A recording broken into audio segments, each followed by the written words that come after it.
Chhatrapati Shivaji Maharaj is a master in all of fortification. Array carry या French प्रवाशाने शिवकालामध्ये हिंदुस्थानमध्ये येऊन वरील वाक्य लिहून ठेवले आहे. छत्रपती शिवाजी महाराज गडकोट किंवा किल्ले बांधणीमध्ये माहीर आहेत असा एका पाँडिचेरी येथील त्या काळातील वकिलातीमध्ये पत्र पाठवून कळवले आहे की छत्रपती शिवाजी महाराजांनी जिंजीचा किल्ला जिंकला आणि त्यांनी किल्ल्याचे जुने तटबुरुज पाहून पुन्हा स्वतःच्या तंत्राने बांधून घेतले आणि नव्याने केलेले बांधकाम अगदी आपण करतो तसे वाटते.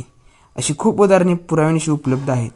सहसा ही कातड्याची कारिगोरी लोक आपल्या हिंदुस्थानी लोकांचे कौतुक क्वचित करतात, पण कधीकधी नाईलाज होतो. सूर्यालाही तेजस्वी म्हणावंच लागतं. शिवकालीन बखरीमध्ये शिवरायांकडे असणाऱ्या किल्ल्यांची संख्या 360च्या आसपास भरते. इतके जरी गडकोट असले तरी राजांनी स्वतः बांधलेले 27 ते 30 किल्ले असतील आणि त्याचं वेगळेपण तसेच बांधकामामुळे वाढलेली दुर्गमता ही उठून दिसते. मग तो भोरपारचा केलेला प्रतापगड असेल व मुरुंब देवाचा बनलेला राजगड असेल, कधी तो रायरीचा भक्कम रायगडही असेल, तर कधी उपेक्षित कुटुबेटांचा सिंधुदुर्ग, कधी छोटासा खांदेरी सातासमुद्रात सत्ता गाजवणाऱ्या इंग्रजांना लगाम घालतो, तर कधी अजिंक्य आणि बेलाग जंजिऱ्याला पद्मदुर्ग बनवून व्यसन घालतो.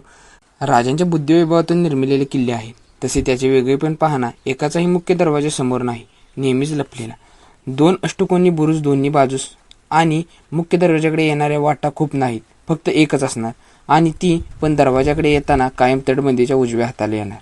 ही वाट खूप अरुंद असणार. असं का बरं? राजांचा किल्ला, राजसत्ता कसा प्रशस्त पाहिजे, पण नाही. राजांच्या डोक्यात कायम किल्ल्याची दुर्गमता आणि त्यायोगे येणारी अजिंक्यता असायची. एकावेळी शत्रुसैनिकाची मोठीच्या मोठी झुंड यायला नको म्हणून शिवाय येणाऱ्या शत्रू सैनिकाच्या उजव्या हाताला तटबंदी, कारण तटबंदीमधील जंग्या म्हणजे तिरकी भोके आपल्या सैन्याने फेकलेले भाले, चाकू, सुरे, दगड थेट शत्रूवर पहारा करणारे असावेत. ढाल डाव्या हातात तर उजव्या हातात तलवार. तटबंदीतून होणारा मारा ढालीवर घेता येऊ नये म्हणून बरं. मुख्य दरवाजाजवळ गेलातच तर तेथेही पायऱ्या कधीही एकसारख्या नसतात, कमी जास्त उंचीच्या, कमी जास्त रुंदीच्या, कारण आला शत्रू पळत तर त्याचा अंदाज चुकून तो पडणार व खाली बघून पळाला तर बुरुजावरील रक्षकांचे सावज बनणार. आधुनिक अभियंत्यांना वाटते की जुन्या काळाचं तंत्रज्ञान पायऱ्यासुद्धा एकसारख्या बांधू नयेत. अरे बाबा, ही राजांची लढाऊ गोष्टी सहसा लक्षात येणार नाही. सरळ सरळ हत्ती दरवाजावर भिडू नये म्हणून मुख्य दरवाजाचा रस्ताही चिंचोळा आणि वक्राकार. हत्तीला सरळ सरळ पळत येऊन धडक देणे महाकठीण. हीच तर खरी शिवबुद्धी. राजांनी कुठल्याही गिरिदुर्गावर मुख्य दरवाजा एकदम टोकावरती केलेला नाही. तो सर्वसाधारण एकूण उंचीच्या 60 ते 70% शत्रुसैनिकावर शेवटच्या टप्प्यातही मारा करता यावा यासाठी निनाजी बेडेकर सांगायची की रायगडाच्या मुख्य दरवाजाच्या वरच्या बाजूस पाण्याची कृत्रिम टाकी आहेत. शत्रू जर मुख्य दरवाजात चुकून आलाच तर वरची टाकी सुरुंग लावून फोडायची. त्या पाण्याच्या लोंढ्याने शत्रुसैनिकाची पळताबळी थोडी होणार. अगदी शहाजीराजांची भातोडीची लढाईसारखी परिस्थिती रायगडाच्या मुख्य दरवाजातही झाली असती.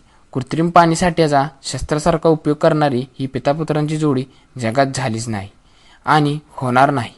दुर्गाची दुर्गमता हीच त्यांची जाण. राजांनी कुठल्याच किल्ल्यावर स्टेरिलायझेशन वॉटर सिस्टीम केली नाही. वेगवेगळ्या ठिकाणी पाण्याची टाकी खोदली आहेत. राजांचा अमात्य म्हणतो, हंडी वाजल्याने झरे स्वल्प होतात, तोपाच्या दणक्याने झराचे पाणी आटते. स्टेरिलायझेशन वॉटर सिस्टीममध्ये हा दोष आहे. म्हणून वेगवेगळ्या स्तरावर पाण्याची टाकी राजांनी सर्वात अगोदर खोदली. हे झालं गिरिदुर्ग आणि वनदुर्गाचं. राजांनी बांधलेल्या जलदुर्गाचा विचार कराल तर मतीत पडाल. राजांना सर्वात अगोदर मुंबईचं आणि आरमाराचं महत्त्व कळालं होतं. मुंबई इंग्रजांच्या ताब्यात होती. जंजिराचा उंदीर सिद्धी इंग्रजांच्या बेळ्यात लपून बसायचा.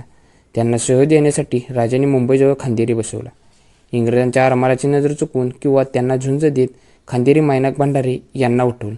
हाणामाऱ्या करीत बांधकाम केल्याने ते राजांना इच्छेप्रमाणे वाटले नाही. राजांनी खांदेरीच्या तटबंदीच्या बाजूने बराच दूरपर्यंत वेगवेगळ्या आकाराचे दगड टाकले. जलदुर्गाच्या तटबंदीचा मुख्य शत्रू पाण्याच्या लाटा. त्यांची तीव्रता त्या दगडांनी कमी झाली आणि त्या तटबंदीला संरक्षण मिळाले. मुंबईचा ट्रॉपिकल गव्हर्नर जेरॉस यांनी मुंबईला आकार दिला.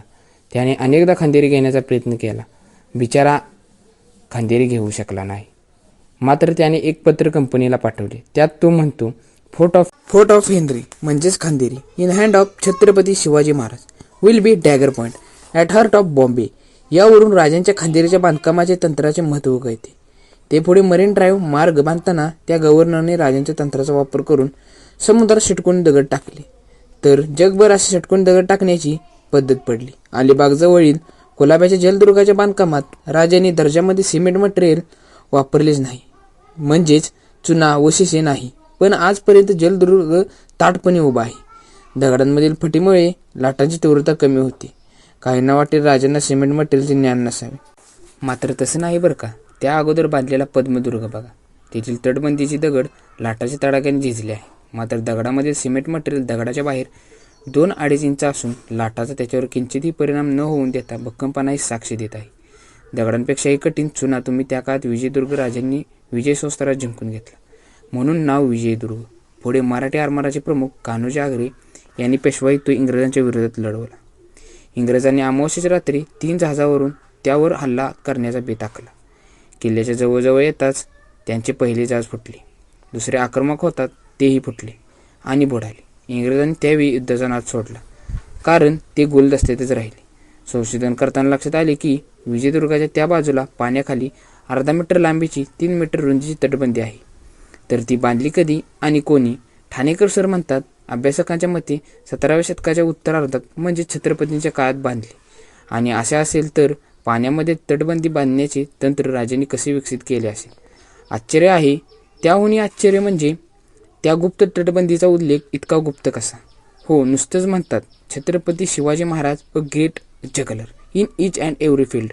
जगात कुठल्याही किल्ल्यावर नसणारी गोष्ट अगदी दिल्लीच्या किल्ल्यातही नाही किंवा आग्र्याच्या किल्ल्यातही नाही. ती आहे फक्त आणि फक्त शिवगडात व शिवनिर्मित गडात. ते सयोजको ते रायगड आहे, राजगडावर आहे, सगळे शिवनिर्मित गडावर आहे. सर्वांचा विचार करता जाणता राजा म्हणून रयतेचा राजा ठरतो आणि चालतो. सर्व युगात, अगदी आधुनिक युगात सुद्धा छत्रपती शिवाजी महाराजांना माझा मानाचा मुजरा. माहिती कशी वाटली कमेंट करून नक्की कळवा. आणि जे लोक आपल्या चॅनलवरती नवीन आहेत त्यांनी सबस्क्राईब करायला विसरू नका. आपल्या मित्रपरिवारामध्ये नक्की शेअर करा. व्हिडिओ आवडला तर व्हिडिओला लाईक करा. जय शिवराय, जय महाराष्ट्र.